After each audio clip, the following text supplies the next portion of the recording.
Kisah ini diriwayatkan dalam Khazanah Islam sebagai bagian dari mukjizat Nabi Isa alaihissalam yang Allah berikan kepadanya untuk meneguhkan kebenaran risalah tauhid di hadapan Bani Israel yang keras kepala dan gemar meminta bukti lahiriah. Dalam Al-Quran, Allah menyebut bahwa Nabi Isa mampu menghidupkan orang mati dengan izin Allah sebagai tanda kekuasaan ilahi dan bukan karena kemampuan dirinya sendiri. Di antara kisah yang masyhur di kalangan para ahli tafsir dan ahli sejarah Islam, disebutkan bahwa Nabi Isa pernah menghidupkan putra Nabi Nuh alaihissalam yang telah lama wafat sejak masa banjir besar yang menenggelamkan kaum yang ingkar. Kisah ini tidak disebutkan secara rinci dalam Al-Quran, namun dikenal melalui riwayat tafsir dan tambahan kisah dari Israiliyat yang dinukil oleh sebagian ulama dengan sikap hati-hati dan tidak dijadikan dasar akidah. Diceritakan bahwa pada suatu hari Nabi Isa berjalan bersama para pengikutnya melewati sebuah tempat yang sunyi. Di sana terdapat sebuah kubur tua yang sudah lama sekali. Tanahnya mengeras dan tidak tampak tanda-tanda kehidupan di sekitarnya. Para pengikut Nabi Isa bertanya tentang kubur itu, dan Nabi Isa menjelaskan bahwa kubur tersebut adalah kubur putra Nabi Nuh alaihissalam yang wafat sebelum masa dakwah ayahnya berakhir. Dalam sebagian riwayat disebutkan bahwa putra tersebut wafat dalam keadaan beriman kepada Allah, meskipun ia tidak sempat menyaksikan peristiwa besar banjir yang menenggelamkan kaum yang mendustakan para pengikut Nabi Isa, yang melihat mukjizat-mukjizat sebelumnya, meminta agar Nabi Isa berdoa kepada Allah supaya orang yang ada di kubur itu dihidupkan kembali sebagai pelajaran bagi manusia tentang kebangkitan setelah mati. Nabi Isa alaihissalam menegur mereka agar tidak menjadikan mukjizat sebagai bahan permainan atau sekadar rasa ingin tahu. Namun, ketika ia melihat bahwa permintaan itu bertujuan untuk menambah keimanan dan sebagai hujah bagi kaum yang mengingkari hari kebangkitan, maka Nabi Isa pun berdiri menghadap Allah dengan penuh kerendahan hati. Ia menyebut nama Allah, memohon dengan doa yang tulus, seraya menegaskan bahwa segala kemampuan hanyalah dengan izin Allah. Semata Allah pun mengabulkan doa Nabi Isa. Dengan izin Allah, tanah kubur itu terbelah dan keluarlah seorang lelaki yang wajahnya pucat dengan rambut yang memutih oleh rasa takut.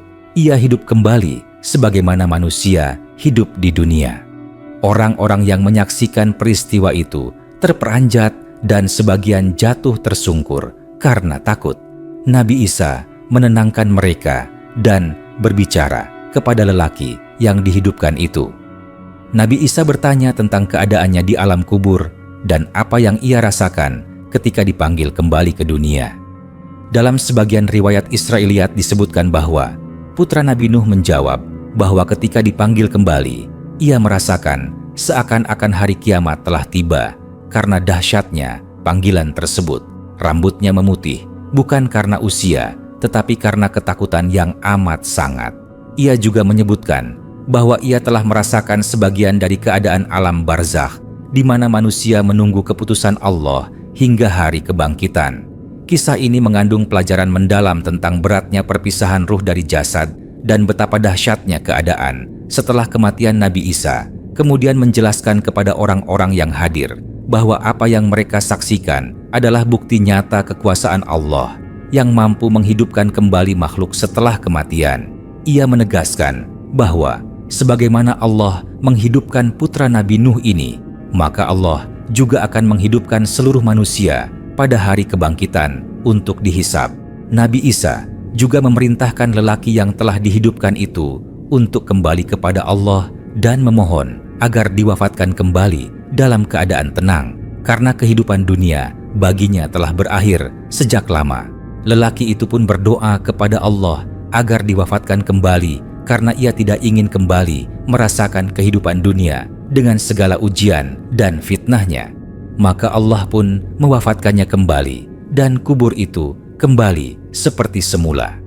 Orang-orang yang menyaksikan peristiwa itu semakin yakin akan kebenaran risalah Nabi Isa dan semakin takut kepada Allah. Namun, sebagaimana kebiasaan Bani Israel, sebagian dari mereka tetap mengingkari dan menuduh Nabi Isa dengan berbagai tuduhan batil, meskipun telah menyaksikan tanda-tanda yang nyata. Para ulama Islam ketika menyebutkan kisah ini menegaskan bahwa ia termasuk kisah yang tidak memiliki sanad yang kuat sampai kepada Nabi Muhammad Sallallahu Alaihi Wasallam. Oleh karena itu, kisah ini ditempatkan sebagai pelengkap penjelasan dan bukan sebagai pokok keyakinan. Namun, maknanya sejalan dengan prinsip Al-Quran bahwa Nabi Isa diberi kemampuan menghidupkan orang mati dengan izin Allah dan bahwa kebangkitan setelah mati adalah perkara yang pasti. Selama kisah Israiliyat tidak bertentangan dengan Al-Quran dan Sunnah, maka ia boleh diceritakan sebagai ibrah dan pelajaran. Kisah ini juga mengajarkan bahwa para nabi adalah hamba Allah yang paling tunduk dan paling takut kepadanya. Nabi Isa tidak pernah mengklaim kekuasaan untuk dirinya sendiri. Bahkan dalam setiap mukjizat, ia selalu mengaitkannya dengan izin Allah. Ini menjadi bantahan terhadap keyakinan yang mengangkat Nabi Isa ke derajat ketuhanan. Dalam Islam, Nabi Isa adalah seorang nabi yang mulia, lahir tanpa ayah sebagai tanda kekuasaan Allah dan diberi mukjizat luar biasa, namun tetap seorang hamba yang makan minum berdoa dan bergantung sepenuhnya kepada Tuhannya. Dengan merenungkan kisah ini, seorang mukmin diingatkan bahwa kehidupan dunia hanyalah sementara dan kematian adalah pintu menuju alam berikutnya.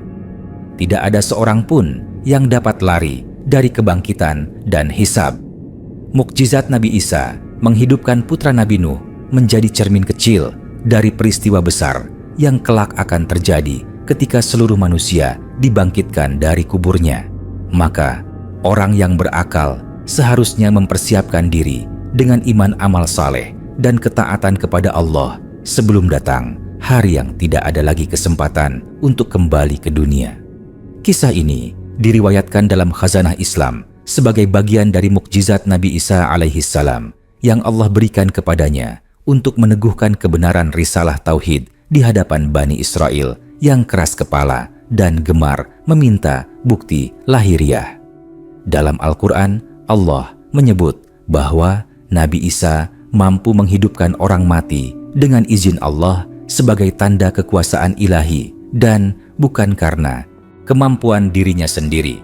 Di antara kisah yang masyhur di kalangan para ahli tafsir dan ahli sejarah Islam, disebutkan bahwa Nabi Isa pernah menghidupkan putra Nabi Nuh alaihissalam yang telah lama wafat sejak masa banjir besar yang menenggelamkan kaum yang ingkar. Kisah ini tidak disebutkan secara rinci dalam Al-Quran, namun dikenal melalui riwayat tafsir dan tambahan kisah dari Israiliyat yang dinukil oleh sebagian ulama dengan sikap hati-hati dan tidak dijadikan dasar akidah. Diceritakan bahwa pada suatu hari, Nabi Isa berjalan bersama para pengikutnya melewati sebuah tempat yang sunyi. Di sana terdapat sebuah kubur tua yang sudah lama sekali. Tanahnya mengeras dan tidak tampak tanda-tanda kehidupan di sekitarnya. Para pengikut Nabi Isa bertanya tentang kubur itu, dan Nabi Isa menjelaskan bahwa kubur tersebut adalah kubur putra Nabi Nuh alaihissalam yang wafat sebelum masa dakwah ayahnya berakhir. Dalam sebagian riwayat disebutkan bahwa putra tersebut wafat dalam keadaan beriman kepada Allah, meskipun ia tidak sempat menyaksikan peristiwa besar banjir yang menenggelamkan kaum yang mendustakan para pengikut Nabi Isa, yang melihat mukjizat-mukjizat sebelumnya, meminta agar Nabi Isa berdoa kepada Allah supaya orang yang ada di kubur itu dihidupkan kembali sebagai pelajaran bagi manusia tentang kebangkitan setelah mati. Nabi Isa alaihissalam menegur mereka agar tidak menjadikan mukjizat sebagai bahan permainan atau sekadar rasa ingin tahu. Namun, ketika ia melihat bahwa permintaan itu bertujuan untuk menambah keimanan dan sebagai hujah bagi kaum yang mengingkari hari kebangkitan, maka Nabi Isa pun berdiri menghadap Allah dengan penuh kerendahan hati. Ia menyebut nama Allah, memohon dengan doa yang tulus, seraya menegaskan bahwa segala kemampuan hanyalah dengan izin Allah, semata Allah pun mengabulkan doa Nabi Isa. Dengan izin Allah, tanah kubur itu terbelah dan keluarlah seorang lelaki yang wajahnya pucat dengan rambut yang memutih oleh rasa takut. Ia hidup kembali sebagaimana manusia hidup di dunia. Orang-orang yang menyaksikan peristiwa itu terperanjat dan sebagian jatuh tersungkur karena takut. Nabi Isa menenangkan mereka dan berbicara kepada lelaki yang dihidupkan itu. Nabi Isa bertanya tentang keadaannya di alam kubur dan apa yang ia rasakan ketika dipanggil kembali ke dunia. Dalam sebagian riwayat Israiliyat disebutkan bahwa putra Nabi Nuh menjawab bahwa ketika dipanggil kembali, ia merasakan seakan-akan hari kiamat telah tiba karena dahsyatnya panggilan tersebut. Rambutnya memutih, bukan karena usia, tetapi karena ketakutan yang amat sangat. Ia juga menyebutkan bahwa ia telah merasakan sebagian dari keadaan alam barzakh, di mana manusia menunggu keputusan Allah hingga hari kebangkitan. Kisah ini mengandung pelajaran mendalam tentang beratnya perpisahan ruh dari jasad dan betapa dahsyatnya keadaan setelah kematian Nabi Isa. Kemudian menjelaskan kepada orang-orang yang hadir bahwa apa yang mereka saksikan adalah bukti nyata kekuasaan Allah yang mampu menghidupkan kembali makhluk setelah kematian.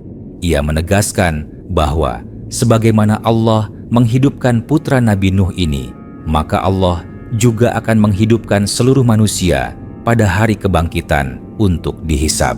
Nabi Isa juga memerintahkan lelaki yang telah dihidupkan itu untuk kembali kepada Allah dan memohon agar diwafatkan kembali dalam keadaan tenang, karena kehidupan dunia baginya telah berakhir sejak lama.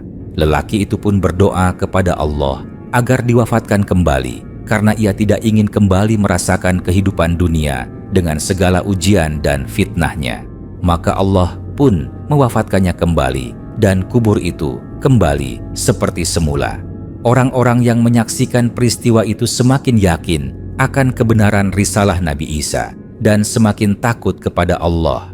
Namun, sebagaimana kebiasaan Bani Israel, sebagian dari mereka tetap mengingkari dan menuduh Nabi Isa dengan berbagai tuduhan batil meskipun telah menyaksikan tanda-tanda yang nyata.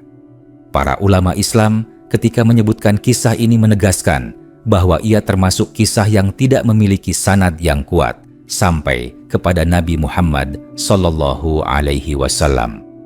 Oleh karena itu kisah ini ditempatkan sebagai pelengkap penjelasan dan bukan sebagai pokok keyakinan. Namun maknanya sejalan dengan prinsip Al-Quran bahwa Nabi Isa diberi kemampuan menghidupkan orang mati dengan izin Allah dan bahwa kebangkitan setelah mati adalah perkara yang pasti.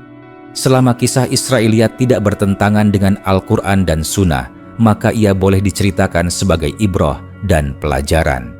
Kisah ini juga mengajarkan bahwa para nabi adalah hamba Allah yang paling tunduk dan paling takut kepadanya. Nabi Isa tidak pernah mengklaim kekuasaan untuk dirinya sendiri, bahkan dalam setiap mukjizat ia selalu mengaitkannya dengan izin Allah. Ini menjadi bantahan terhadap keyakinan yang mengangkat Nabi Isa ke derajat ketuhanan. Dalam Islam, Nabi Isa adalah seorang nabi yang mulia, lahir tanpa ayah, sebagai tanda kekuasaan Allah dan diberi mukjizat luar biasa, namun tetap seorang hamba yang makan minum berdoa dan bergantung sepenuhnya kepada Tuhannya. Dengan merenungkan kisah ini, seorang mukmin diingatkan bahwa kehidupan dunia hanyalah sementara dan kematian adalah pintu menuju alam berikutnya. Tidak ada seorang pun yang dapat lari dari kebangkitan dan hisab. Mukjizat Nabi Isa menghidupkan putra Nabi Nuh menjadi cermin kecil dari peristiwa besar yang kelak akan terjadi ketika seluruh manusia dibangkitkan dari kuburnya. Maka, orang yang berakal seharusnya mempersiapkan diri dengan iman amal saleh dan ketaatan kepada Allah sebelum datang hari yang tidak ada lagi kesempatan untuk kembali ke dunia. Riwayat ini oleh sebagian mufasir dijadikan sarana untuk menggugah kesadaran manusia tentang hakikat usia dan perjalanan ruh. Putra Nabi Nuh yang dihidupkan kembali itu berasal dari generasi yang sangat awal dalam sejarah manusia, sehingga jarak waktunya dengan masa Nabi Isa sangat jauh. Hal ini memberi isyarat bahwa bagi Allah tidak ada perbedaan antara yang wafat baru kemarin atau yang telah terkubur ribuan tahun. Semuanya sama berada di bawah kekuasaannya dan akan dibangkitkan kapanpun Dia kehendaki. Jarak zaman yang panjang tidak menghalangi kehendak Allah dan lapuknya jasad tidak mengurangi kemampuannya sedikit pun. Disebutkan dalam sebagian kisah bahwa ketika lelaki itu berdiri kembali di hadapan manusia, ia merasa asing dengan dunia. Bahasa yang ia gunakan terdengar berbeda dengan bahasa yang dipakai oleh Bani Israel pada masa Nabi Isa. Pakaiannya pun tidak ada karena ia keluar dari kubur hanya dengan jasadnya. Nabi Isa menutupinya dan memerintahkan orang-orang untuk menjaga adab serta tidak menjadikan peristiwa itu sebagai tontonan yang melalaikan. Keadaan ini semakin menegaskan bahwa kehidupan dunia telah berubah berkali-kali, sementara alam kubur tetap menjadi tempat penantian yang sunyi hingga Allah menentukan kebangkitan. Sebagian ulama menyebutkan bahwa kebangkitan sementara seperti ini berbeda dengan kebangkitan pada hari kiamat. Ruh dikembalikan ke jasad hanya untuk sementara dan tidak disertai seluruh konsekuensi hisab dan pembalasan. Karena itu, orang yang dihidupkan kembali masih merasakan ketakutan dan keguncangan jiwa, seakan-akan ruhnya ditarik paksa dari ketenangan barzakh. Dari sini, para ulama mengambil pelajaran bahwa alam kubur bukanlah alam yang remeh dan kematian bukanlah tidur panjang yang ringan. Ia adalah perpindahan besar yang menggetarkan Bani Israel yang menyaksikan kejadian ini terpecah menjadi beberapa golongan. Ada yang tunduk dan menangis karena takut kepada Allah. Ada yang mengimani Nabi Isa dengan keyakinan yang lebih kokoh. Namun ada pula yang justru semakin keras hatinya. Mereka berkata bahwa ini hanyalah sihir tingkat tinggi dan menuduh Nabi Isa bekerja sama dengan kekuatan gaib. Sikap seperti ini telah disebutkan dalam Al-Quran bahwa tidak semua tanda akan membawa hidayah bagi orang yang hatinya telah tertutup. Dalam riwayat lain yang bernuansa Israiliyat disebutkan bahwa putra Nabi Nuh itu sempat menasihati manusia sebelum ia diwafatkan kembali.